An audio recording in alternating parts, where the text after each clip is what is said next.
I'm going to start with this quote. In God we trust, all others bring data.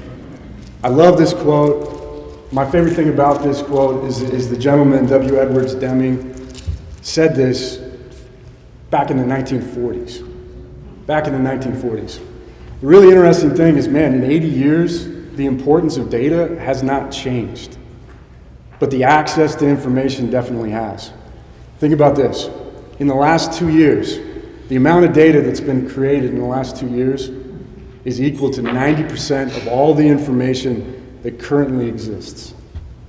I'm going to say that again. The amount of data that's been created in the last 2 years is equal to 90% of all the information that currently exists in the world. Blows your mind. The access to data right now is unbelievable. I'm going to throw something else at you. Back in 2011, there was 150 companies in the United States that considered themselves to be data companies, data analysts, consumer behavior data companies. 150. By 2018, there was 6,000 companies like that. And you can count Suds Creative as one of those companies. But we realized really early on, as we started gaining more and more clients, that in order for our business to grow, we needed to turn something like marketing that was subjective, we needed to turn that into something that was objective. And the only way for us to do that, was to use data, okay? And so data became really important for us. We wanted to understand the value that we created as an organization. We wanted to build value in our organization. In order to do that, we needed to really understand the value that we created. So we had to quantify that in some way. So data allowed us to do that. So Suds Creative had to evolve.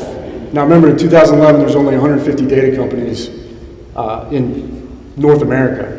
And by 2018, there was over 6,000. We actually went through that evolution as well. So 3 years ago, if you had asked me what is Suds, I would have said our elevator pitch. Hey, we are a full service marketing agency that specializes exclusively on the car wash industry. And now our purpose statement is a lot different. Our purpose statement is we create strategies to maximize client revenue. And a small portion of that actually has to do with marketing, design. Well, design's a pretty important part from the consumer behavior portion. We'll actually talk about that. But a very small portion of that has to do with design. So we went through an evolution or a transformation, if you will, from pretty primitive the way we looked at data, because we weren't data scientists. Heck, I was a political science major. Chase is a graphic designer by trade. So it's pretty primitive the way we looked at data. And then we evolved into something that we would consider more experimental. And now where we're at, where you'll see, we have a behavioral economist on staff, and he's speaking next. A data scientist, and he's going to walk you through some of the things that we're doing and some of the things that you can take back and do with your own operations. But this evolution was really important for us, so we're going to show you some of the things that we use, some of the tricks that we use to evolve, to understand data a little bit more, to look for patterns, and you can apply those to your own operations.